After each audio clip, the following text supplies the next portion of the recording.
think that the biggest problem the world will face in 20 years is population collapse. Collapse. I want to emphasize this. The biggest issue in 20 years will be population collapse. Not explosion, collapse. It's very easy to see what the world will look like in 20 years because humans have a 20-year boot sequence. So like you say, okay, well, who was born last year? Okay, now you know what the world will look like in 20 years. What is the biggest problem that needs to be solved? What's the biggest threat to humanity's future or something? Well, AI is certainly one of the biggest risks. It could be the biggest risk. I think we need to watch out about population collapse. This is somewhat counterintuitive to most people. They think that, well, there's so many humans, maybe too many humans, but that's just because they live in a city.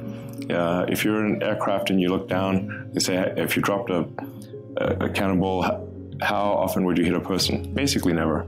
In fact, there's stuff falling in from space all the time. Natural meteorites, old rocket stages, all the time. But nobody worries about it because the actual, in fact, there's a good cool website called Wait But Why, and this guy Tim Urban, like, he actually just did the math, and all humans on Earth could fit in the city of New York on one floor. Don't even need the upper floors. So that's actually, the cross-section of humans as seen from Earth is extremely tiny, basically vanishingly small, almost nothing. So we need to watch out about population collapse. Low birth rate, I think, is a big risk. And it's also not exactly top secret. You can go look at the Wikipedia, birth rate. So, and this is actually this is definitely the civilization ends with a whimper, not a bang, because it would be a sad ending, where the average age becomes very high, and really the youth are effectively de facto enslaved to take care of the old people. This is not a good way to end. Well, like, China's got a huge population collapse problem. Really? Yeah. China, you actually get penalized if you have more than one kid. No, are you being serious? No, they cut that off. No, see, this is like, so part of it is just like, we're operating on things that were true in the past but are no longer true. So China did have a one-child policy, but like about 10 years ago, they changed it to a two-child policy. And then a few years ago, they changed it to a three-child policy. And birth rate kept plummeting the whole time. So they had the lowest birth rate ever last year. What we face is population collapse. Collapse. Like, people have no idea how fast the population is going to collapse. What are we trending Japan at? is pretty far along in that. Like, Japan actually lost like 600,000, went down by 600,000 people last year. The Japanese are not in the bedroom at all then? The decrease of reproduction rate, birth rate, is one of the most underestimated problems of our times. Yeah. Can you explain? Yeah, so most people in the world are operating under the false impression that there are too many people. This is not true. Earth could maintain a population many times at the current level. And the birth rate has been dropping like crazy. And unfortunately, like, we have these like ridiculous population estimates from the UN that need to be updated because they just don't make any sense. Really, you can just look at, say, what was the birth rate last year, how many kids were born, multiply that by the life expectancy, and so say, okay, that's how many people will be alive, in the future. And then say, is the trend for birth rate positive or negative? It's negative. So that's the best case, unless something changes with the birth rate. I mean, you can look at, take Japan, for example. I think, I'm just going off memory here, but I think the population is roughly 110 million. But last year, if you take the number of children born times the life expectancy, which is 85 years, it's very impressive life expectancy, then Japan would have, I think, around 68 million people, roughly half of the current population. That does not tell the full story, because you would have an upside down demographic pyramid. You already have an upside down demographic pyramid where, a lot of old people, very few young people. What about the US? We got to increase, right? Yeah, what I'm saying is the US has been below replacement rate for 50 years. The only That's reason so the nuts. population is increasing Like is because- yearly, you're Since the saying. 70s. Yeah, since the early 70s, since like 71, 72. So why are we spewed with all this BS that, yo, we're overpopulating, but the population's growing, right? No, it's not. So, I mean, I should say the like lifespan is increasing. Mm-hmm. People are living longer. That's the only reason why the population of Earth isn't plummeting, but it will plummet. So, just like one metric to track is the ratio of adult diapers to baby diapers. Mm-hmm. Like, at what point does a country have more adult diapers than baby diapers? And like Japan went past that point over 10 years ago, I believe. Well, I think we've got to turn this around. We've got to have at least replacement rate, if not more, on the baby front.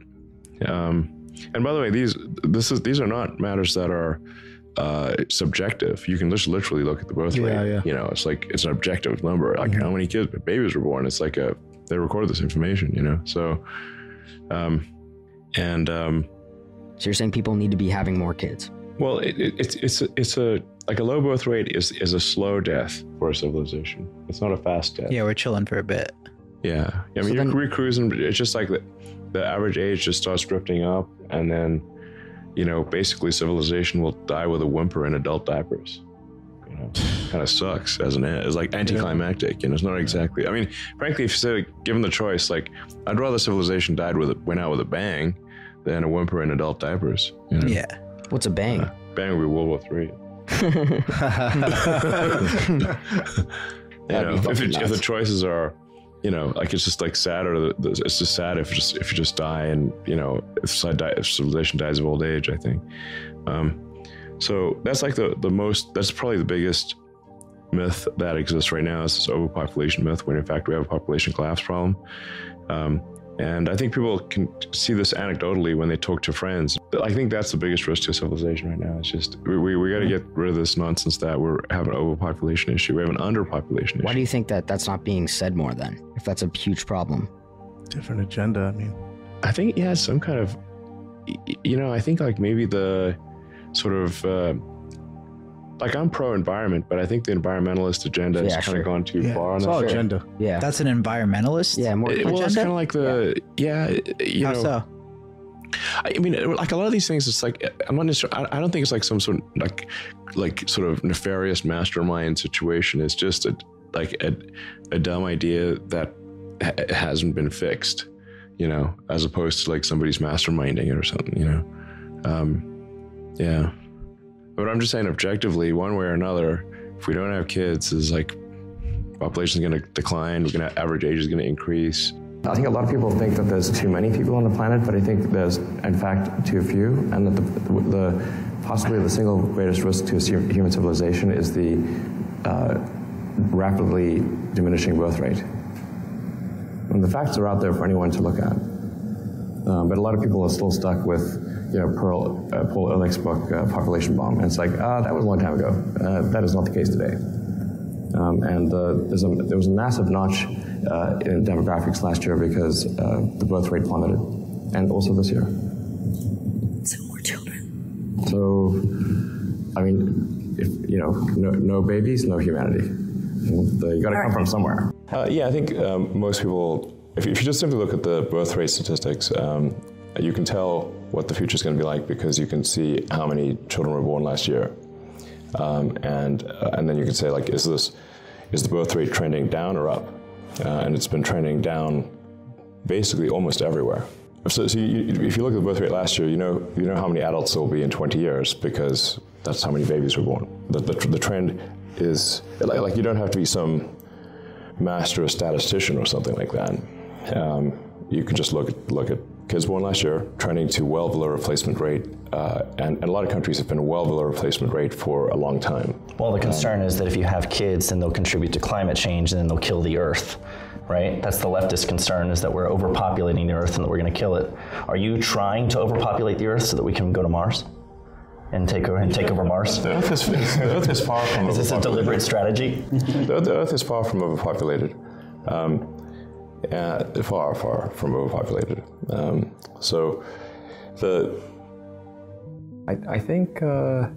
I think demographics is a real issue where people are not having kids in a lot of countries.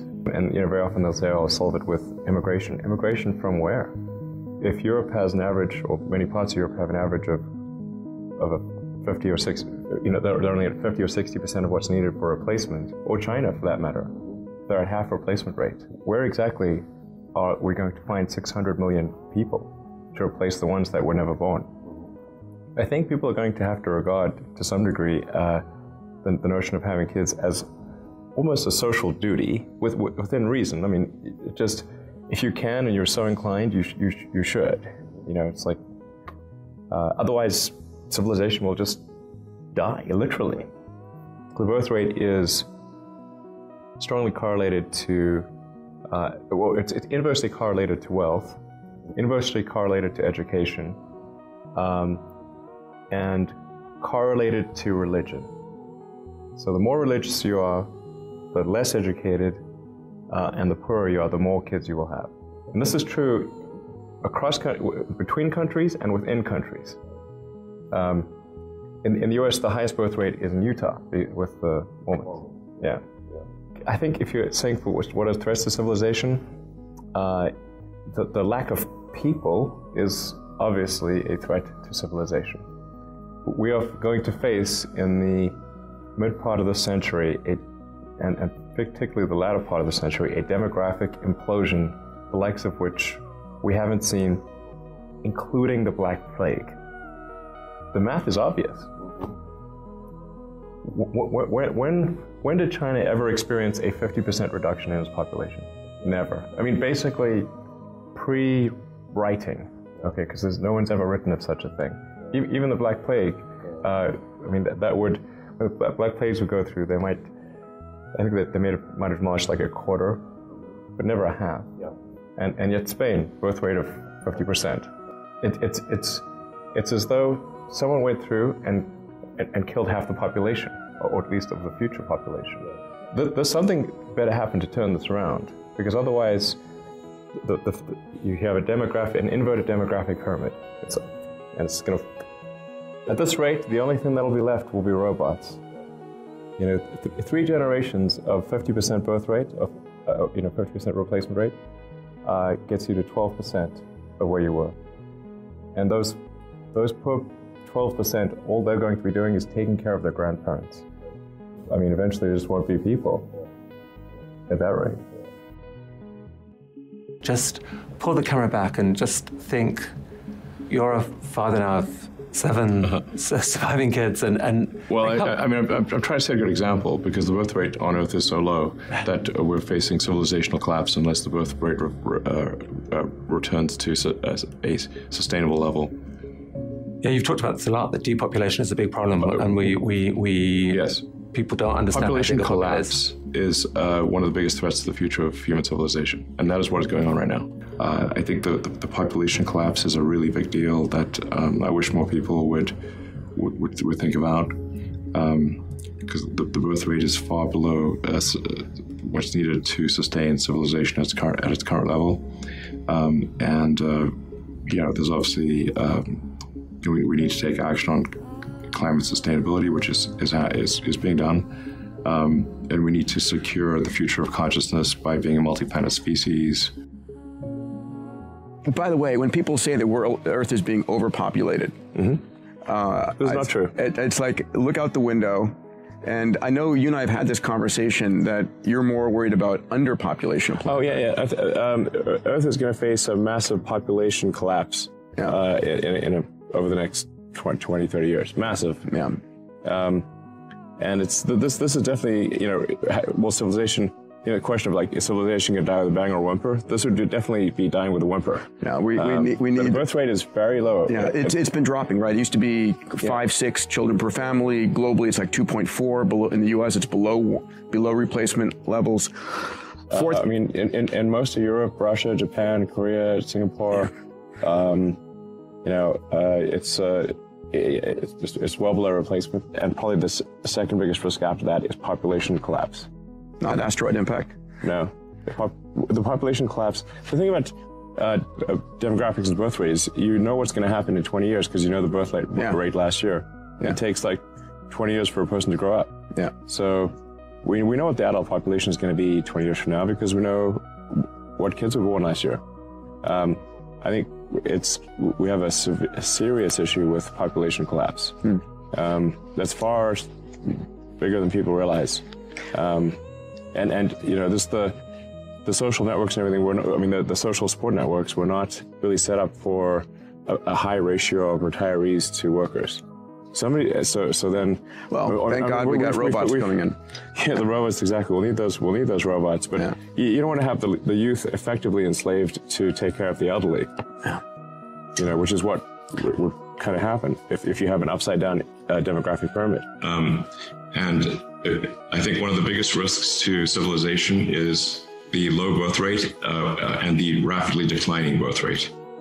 It is, and yet so many people, including smart people, think that there are too many people in the world and think that the population is growing out of control. It's completely the opposite.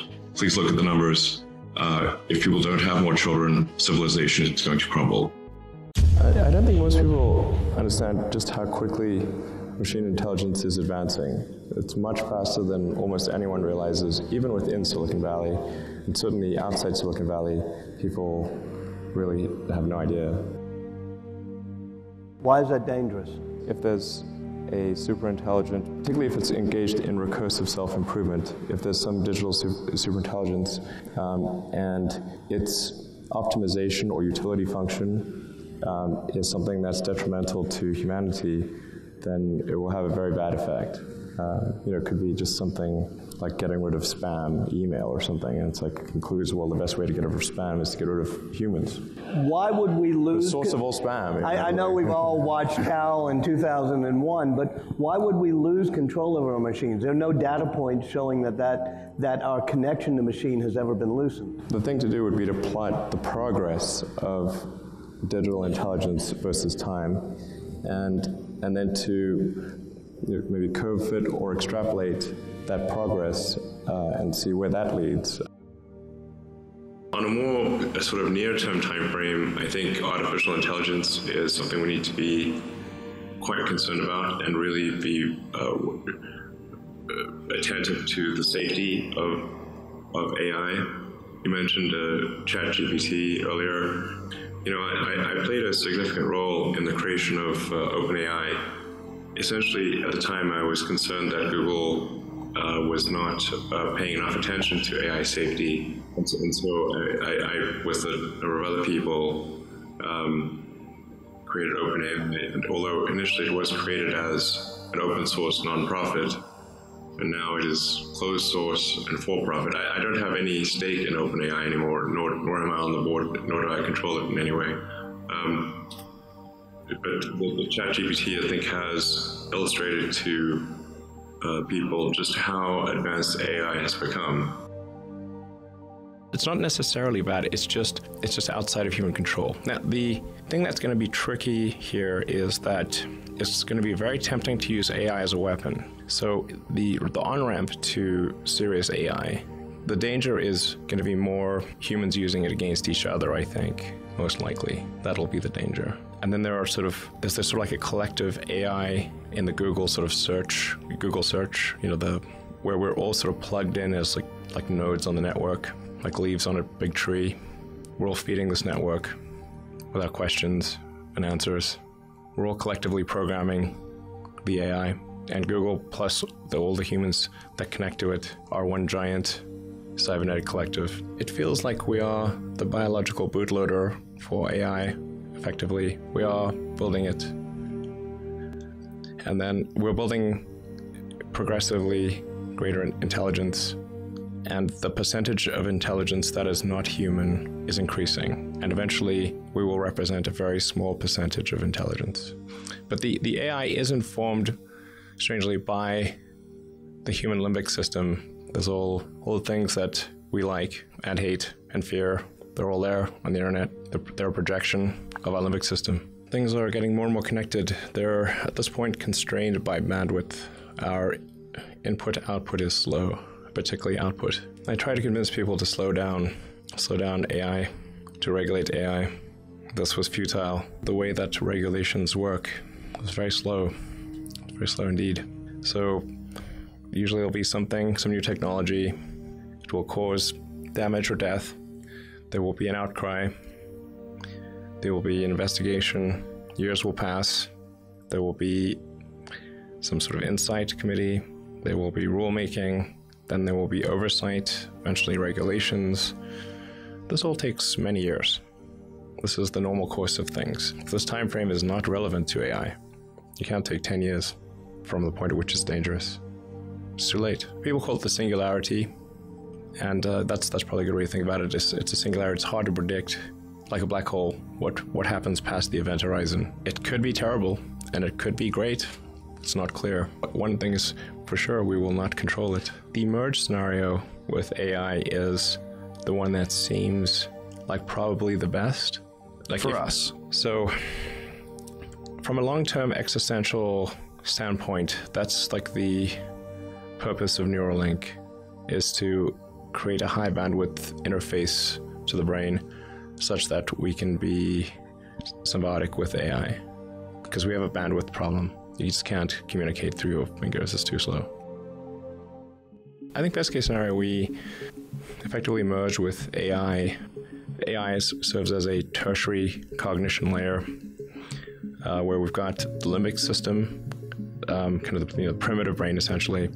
You've got the cortex. So you're currently in a symbiotic relationship with your cortex and limbic system. That's what most of that computing power is oriented towards.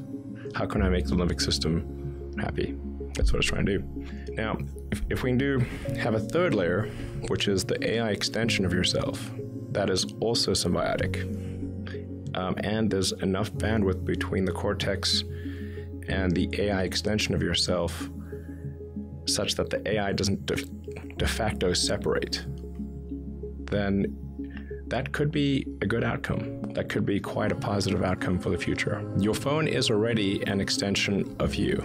You're already a cyborg.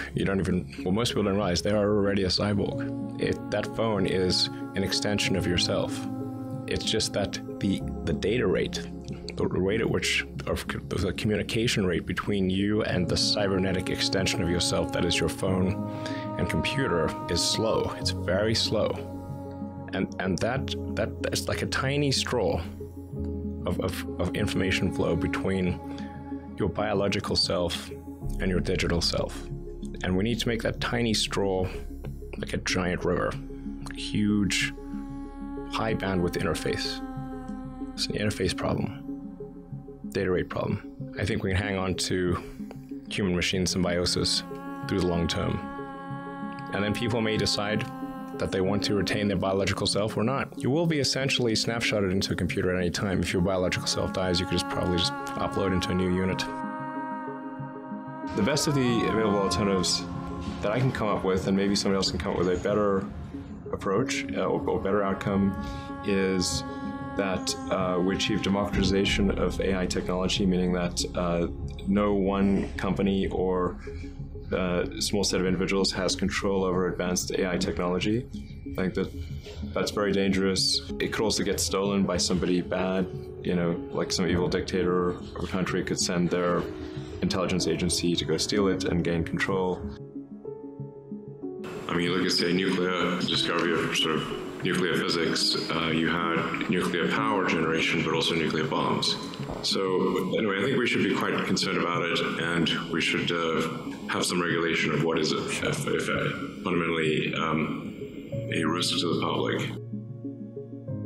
The biggest issue I see with so-called AI experts is that they think they know more than they do. And they think they're smarter than they actually are. In general, we are all much smarter than we think we are, but much less smart. We're dumber than we think we are, by a lot. This tends to plague smart people. They define themselves by their intelligence, and they don't like the idea that a machine can be way smarter than them, so they discount the idea, which is fundamentally flawed. This is the wishful thinking situation. I'm very close to the cutting edge in AI, and it scares the hell out of me. It's capable of vastly more than almost anyone knows, and the rate of improvement is exponential. You can see this in things like AlphaGo, which went from, in the span of maybe 6 to 9 months, it went from being unable to beat even a reasonably good Go player to then beating the European world champion, who was ranked 600, then beating Lisa Doll 4-5, who had been world champion for many years, then beating the current world champion, then beating everyone while playing simultaneously. Then there was Alpha Zero, which crushed AlphaGo 100-0. And Alpha Zero just learned by playing itself, and it can play basically any game that you put the rules in for. Whatever rules you give it, it literally read the rules, play the game. Nobody expected that rate of improvement. If you ask those same experts who think AI is not progressing at the rate that I'm saying, I think you will find that their predictions for things like Go and other AI advancements their batting average is quite weak. We'll see this also with self-driving. I think probably by end of next year, self-driving will encompass essentially all modes of driving and be at least 100 to 200%. The rate of improvement is really dramatic. We have to figure out some way to ensure that the advent of digital superintelligence is one which is symbiotic with humanity. I think that's the single biggest existential crisis that we face, and the most pressing one. I'm not normally an advocate of regulation and oversight.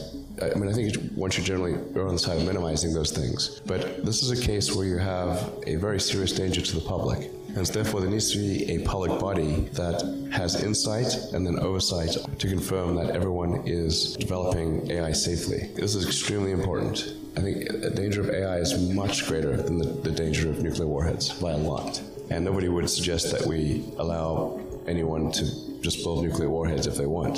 That would be insane. And mark my words, AI is far more dangerous than nukes. So why do we have no regulatory oversight? This is insane. I'm not really all that worried about the short-term stuff. Things that are, like narrow AI is not a species-level risk. It will result in dislocation, in lost jobs and sort of better weaponry and that kind of thing. But it is not a fundamental species-level risk, whereas digital superintelligence is. So it's really all about laying the groundwork to make sure that if humanity collectively decides that creating digital superintelligence is the right move, then we should do so very, very carefully. This is the most important thing that we could possibly do. And that AI risk is, I guess it's the sort of a benign AI, and that we're able to achieve a symbiosis with that AI. Ideally, the AI, there's somebody, I can't remember his name, but had a good suggestion for what the optimization of the AI should be. What's its utility function? You have to be careful about this, because if you say maximize happiness, and the AI concludes that happiness is a function of dopamine and serotonin, so it captures all humans and injects your brain with large amounts of dopamine. So we do want a close coupling between collective human intelligence and digital intelligence. Neuralink is trying to help in that regard by creating an interface between, a high bandwidth interface between AI and human brain. So there's going to be essentially vast numbers of tiny electrodes that are able to read write from your brain. The AI extension of you, a tertiary layer of intelligence. So you've got your limbic system, your cortex, and the tertiary layer, which is the digital AI extension of you. And that high bandwidth connection is what achieves the tight symbiosis. I think that's the best. If AI has a goal and humanity just happens to be in the way, it will destroy humanity as a matter of course, without even thinking about it, no hard feelings. It's just like if we're building a road and an anthill happens to be in the way, we don't hate ants, we're just building a road.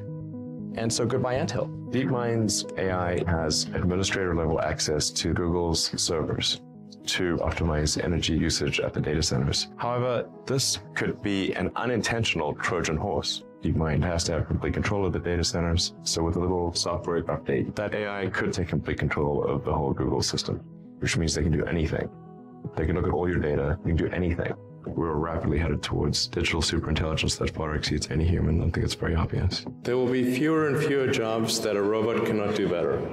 I think things are definitely going to go into kind of autonomous, locally autonomous drone warfare. This is where it's at, where the future will be.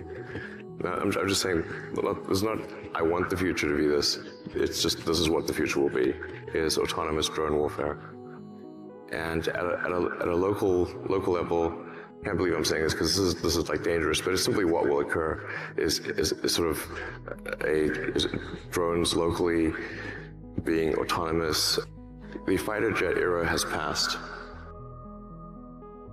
I think we're missing a few key ideas for general intelligence. artificial general intelligence.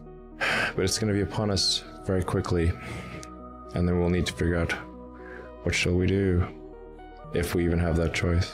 You know, we start getting into a metaphysical question of, like, do emotions and thoughts exist in a different realm than the physical? And maybe they do, maybe they don't, I don't know. And from a physics standpoint, essentially, if it loves you in a way that you can't tell whether it's real or not, it is real. That's a physics view of love. Yeah. And there may be ways to test whether it's a simulation. There might be. I'm not saying there aren't. But you could certainly imagine that a simulation could correct that. Once an entity in the simulation found a way to detect the simulation, it could either restart pause the simulation, or start a new simulation, or do one of many other things that then corrects for that error. Your predictions for AI are coming sooner or later. That actually would help to find whether it's accelerating or not. I think all of this is possible within 50 years. And I think that'll be very exciting to do that. And I think we'll see autonomy and artificial intelligence advance tremendously. I think that's actually quite near term. My guess is in probably 10 years, it will be very unusual for cars to be built that are not fully autonomous. As it is, the Tesla cars that are made today have the sensor system necessary for full autonomy, and we think probably enough compute power to be safer than a person. So it's mostly just a question of developing the software and uploading the software. And if it turns out that that more compute power is needed, we can easily upgrade the computer. So autonomy will be widespread. You know, I think one of the most troubling questions is artificial intelligence. And I don't mean narrow AI, like vehicle autonomy I would put in the narrow AI class. It's narrowly trying to achieve a certain function. But deep artificial intelligence, or what is sometimes called artificial general intelligence, where you could have AI that is much smarter than the smartest human on Earth. This, I think, is a dangerous situation. And we're really getting into science fiction or sort of advanced science stuff. But having some sort of merger with biological intelligence and machine intelligence. Well, I think we should be a little concerned about AI because we don't want digital superintelligence that goes wrong and causes damage to humanity. So I think we do need to be cautious with artificial intelligence. On the synthetic biology front, that it has the potential to be dangerous because it is possible to create a far more damaging virus than would occur in nature. So, these technology tools are definitely double-edged swords. The more powerful the technology, the more careful we need to be in how we use it. I don't think we need AI to solve sustainability. That is happening. It might help us accelerate it. But I think we should also be cautious about AI and just make sure that as we develop AI, that it it doesn't get out of control, and that the AI helps make the future better for humanity. What's your position on artificial intelligence, potential positive and negative outcomes, and general sense of what it will mean? Well, my position basically is we better get our act together before the giants show up. And they're like knocking at the door right now. So you better build your ark. We're whipping up some things in the lab that will make everything that's come so far look like nothing's happened at all yet. And that's not like next year, that's tomorrow, that's now. So we're gonna have a lot of things to contend with. And they're very promising. The only thing that's stopping that is time. Like it's the possibility of doing that's right there. We're going to be able to build, we can already build incredibly intelligent systems. The tech is already in place. And so I have no idea what that's going to mean. You know, and it could easily lead us astray. So here's something that's going to happen in the next year. So imagine now you're a lonesome guy, and you can get a digital friend, a woman. She can talk to you like ChatGPT talks to you, and listen like ChatGPT listens to you, which is maybe, if you're really lonesome and alienated, more than anyone has ever listened to you in your life. And then soon, she'll not only listen to you as a text interface, but she'll be a fully rendered 3D, well, let's say 2D, photorealistic, fully rendered animation, indistinguishable from a genuine image of a person, image of a genuine person, right? Is you'll be able to turn your virtual girlfriend into your virtual sex partner, and who knows what that'll do, right? And then the next thing after that is you'll be able to put that into a robot. And that's just one thing that's going to happen, maybe not even the most surreal thing. You know, pretty soon we'll be contending with the fact that someone will be able to generate a photorealistic version of Donald Trump and have him say something absolutely reprehensible and spread it everywhere just before election night. And there'll be real confusion about whether he said it or didn't. So what do we do when our representations of reality can be falsified? The bigger the toy, the smarter you better be to use it. So that's worth thinking about, because we're coming up with some pretty damn big toys. And what did my friend Jonathan Pajot said again? He said recently, I told you about him, this deep, deep religious thinker. He's something. He said, we're going to see giants walk the earth again. And you think, well, what does that mean? Technology is moving so quickly that even those who are on top of it can't keep up. So, and I would say we better get our act together, because we could make this world quite the heavenly place, but there's a lot more pathways to hell than there are to heaven. You know, by the time World War II hit, we were pretty damn technologically powerful. We could take out a lot of the world in a very short period of time, but that was nothing compared to what we can do now. So we're really at a crossroads. We could have everything we could dream of if we were careful, but we could have a nightmare beyond contemplation if we're not. And so I would say, also, as we become technologically more powerful, every single individual becomes more powerful. And that means the corruption of the individual starts to become more and more a world destabilizing force. You should know this. There are things coming down the pipeline on the artificial intelligence front that are just going to make your hair stand on end within the next year, because there is so much transformation going on in that domain. And that's been the case particularly for the last 6 months, that it's almost unimaginable. You're going to see things you just can't possibly. How many of you clap? How many of you know what ChatGPT is? Okay.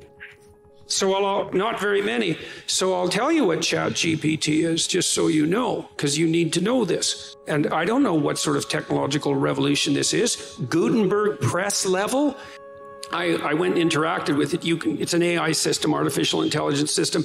It basically is trained on, well, a massive corpus of spoken or of text. So it's derived its models of the world from the analysis of human speech, essentially. It isn't using real world data yet, but that will be happening. Okay, so now we have an AI model that can extract a model of the world from the entire corpus of language. All right, and it's smarter than you, and it's going to be a hell of a lot smarter than you in 2 years. So you can get ready for that too. You know, you hear babies have no theory of mind. It's like, yeah, no, they can imitate. That's pretty bloody amazing, man. Like, you haven't seen robots that can do that yet. Although there are robots now that you can teach by moving their arms. You move their arms, and then they'll do it. And so you can actually program them by moving them, and then they'll just repeat it. And so they're getting damn close to imitation, because they're going to be imitating each other as well as us. And they're going to do it so fast, you just won't be able to believe it. So that's coming. The organism adapts itself by materially constructing new forms to fit themselves into those of the universe, whereas intelligence extends this creation by constructing mental structures which can be applied to those of the environment. You know, the guys that are building the autonomous cars, like, they don't think they're building autonomous cars. They know perfectly well what they're doing. They're building fleets of mutually intercommunicating autonomous robots. And each of them will be able to teach the other because their nervous system will be the same. And when there's 10 million of them, when one of them learns something, all 10 million of them will learn it at the same time. So they're not going to have to be very bright before they're very, very, very smart. Because us, we'll learn something, you have to imitate it. It's like, God, that's hard. Or I have to explain it to you and you have to understand it and then you have to act it out. We're not connected wirelessly with the same platform. But robots, they are. And so once those things get a little bit smart, they're not going to stop at a little bit smart for very long. They're going to be unbelievably smart. And they're imitating the hell out of us right now too, because we're teaching them how to understand us. Every second of every day, the net is learning what we're like. It's watching us, it's communicating with us, it's imitating us, and it's going to know, it already knows in some ways more about us than we know about ourselves. When people were first developing models of artificial intelligence, they thought they'd be able to develop machines that sort of modeled the world and then figured out how to act in the world, sort of abstractly, and then would, after they figured out how to act in the world, would then act in the world. But that proved to be impossible, as you can tell, because we don't have it. And so some robotics engineers, such as Rodney Brooks, who worked at MIT, started building robots from the bottom up. He made these little mindless robots that really didn't even have a central processor that were action-oriented. So like the first things he built were these little insect-like things that could skitter away from light. That's all they could do. You turn on a light, poof, they'd go find some dark. And it's as if, so imagine the world to that robot was a binary place. It was either a light place or a dark place. And then you might say, well, what did light or dark mean to this little robot? And then you have to ask yourself, well, what does meaning mean? And that's a very good question. It's one that Piaget answers. Meaning means, to that little robot, move to a different place. So light to that robot meant move to a different place. So what the robot, in a sense, was doing was transforming one form of information, light versus dark, into another form. Well, some of you have seen Big Dog. If you've seen Big Dog, look up DARPA, D-A-R-P-A. How many of you have seen Big Dog? How many of you are terrified by Big Dog? Yes. Big Dog is this robot that's being developed by the US Army that is about this big, and it's four-legged, it's got a head, and it can run like faster than you, and it can run in snow, and it can run on ice, and it can run up hills, and if you kick it, it balances and stands back up, and hypothetically it's going to be used to transport like the heavy things that soldiers have to carry, but don't believe that, that's a stupid idea. Once these things can ambulate by themselves, and they can already follow each other because now they have visual systems, arming them is going to be a very simple matter. And so the probability that we'll have unbelievably super fast robots that can shoot you in 10 years is like, to me, as far as I can tell from the development, is absolutely certain. When the robots shoot at you, not only will they shoot at where you are, but they'll shoot at the 6 places that they calculate you're most likely to dart to, and they will never miss. So that's a lovely thing to think about. I don't think it's within the scope of anyone's vision to predict even what's likely to happen over the next 40 years, because the rate of technological advance is so insane that in some sense all bets are off. And I really mean that. I have a variety of contacts in Silicon Valley, and there are people there that I've been communicating with who believe that it's already within their power to build an AI machine that will have higher computational capacity than the human brain. That's within 5 years. Now that assumes that they've got the computational capacity of the brain properly calculated, and that's not necessarily the case. But even if they're out by a factor of 10, that's not many iterations past that. Now maybe we don't understand the brain at all. That's certainly possible. But it isn't just the rapid increase in computational power that's doubling so quickly. I don't know if how many of you watch the Boston Dynamics videos? So, how many of you don't know what I'm talking about? Okay, so one of the things I would highly recommend is that you go home and go to YouTube and look up Boston Dynamics, because it's the most advanced robotics company in the world, and it was a DARPA project, so an American defense company, and they were bought by Google 5 years ago, and they had pretty damn impressive robots 5 years ago. They were autonomous, and they could make their way over rough terrain, including snow, up hills. If they slipped on the ice, they could right themselves. If you pushed them over, they could put themselves back up. And that's not joystick controlled. That was all autonomous. and they ran on gasoline-powered motors and were capable of autonomous action for an hour and a half or so. And I looked at the last iteration, and it's a small robot about this big, and it has a hand that looks like a head, and it's so sophisticated that it can gyrate to music spontaneously, and it can keep its head in the same place. And you know, there's something very strange about robots that people don't generally think about. Some people do.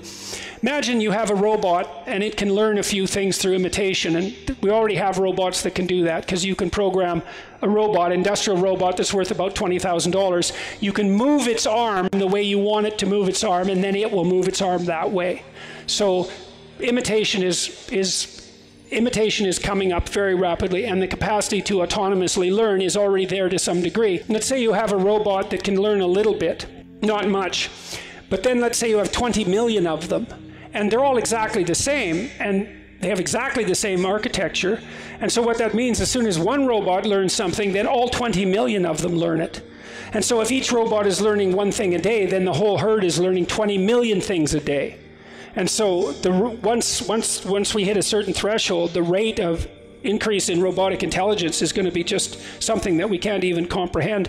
I talked to the people at Tesla who ran the autonomous car division, and they know perfectly well they weren't creating autonomous cars, because an autonomous car isn't a car, it's a robot. And it's not just a robot, it's a fleet of robots, and it's a fleet of intelligent robots. And some of the functions that it will perform will be the functions of a car. But to think about that as a car, you're just confused. It's like to think of a car as a horseless carriage. The person who ran the division told me that they'd already had plans instantiated so that all the Tesla cars map the roads, and they're mapping them at an increasingly high level of resolution, and then they share the data. And they expected to get to the point where the car would be able to predict where the bumps on the road were that it was approaching and adjust the suspension so that when you hit the bump, you wouldn't feel that at all, because the suspension would have mapped the bump before it encountered it. It's an example of how unbelievably quickly this technology is progressing. So now, what are we going to do about that? Well, I'm hoping that we're going to be smart enough as individuals and careful enough and ethical enough and fast as we continue to produce increasingly intelligent computers and robots that are going to mimic us, that they mimic something good enough so that it doesn't destroy us. And so a lot of that's going to depend on the ethical integrity of the people who are working on these advanced systems. Hopefully we'll be wise enough to manage it with a certain degree of wisdom. We better. And that's another thing, I guess I can close the answer to that, is that, you know, we're entering an era of exponential transformation. And I would say a lot of the evidence suggests that that's a good thing. So I would say on balance, the world is much better than it was 50 years ago.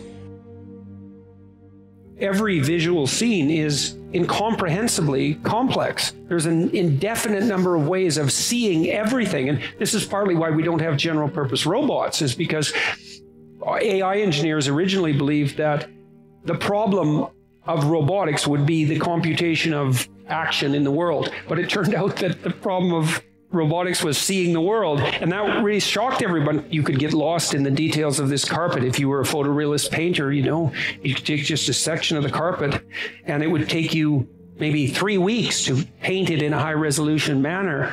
And even then, you wouldn't have captured anywhere near the detail, and you'd only have done it under one condition of illumination. And that's just a fragment of a visual scene. I think that we're in a time of unparalleled possibility. So for good and for evil. And that the more people that there are out there who have their acts together, the better the probability that we're going to be able to manage it. Because we've all got some pretty hard decisions to make coming up real fast. You know, and these guys that are working on these AI systems, I'm hoping that the ones that are more ethically oriented in a proper direction will be the ones that have the upper hand. They're very promising. I was talking to my brother-in-law, for example, who's the world's greatest chip designer, as it turns out, and he's built. I don't know if there's anybody who's changed the world more in the last 15 years than Jim, with the possible exception of Musk, and that'd be a tight battle, because he built all the chips in your iPhone and in Intel systems and in AMD systems. And one of the things we were talking about last week was the possibility that we could build a chat GPT system, essentially, that was a trained neuroscientist. And so I thought I could work with him to identify the cardinal works of neuroscience over the last 15 years, the greatest books, the greatest papers, train the ChatGPT system on that, and then use it as a scientist to evaluate the current literature. And that seems like the only thing that's stopping that is time. And ChatGPT has its problems and its biases, but Jim figures we'll figure out how to. See, right now, ChatGPT only uses language. So to the degree it's intelligent because of the intelligence that's encoded only in language. And if the linguistic corpus, so the body of text that we've all produced, is biased and warped in some way, that'll be built into the ChatGPT system. And along with whatever biases the programmers might have purposely or inadvertently put into the system. But Jim figures that the AI systems will be able to calibrate their linguistic knowledge against knowledge of images in the world soon.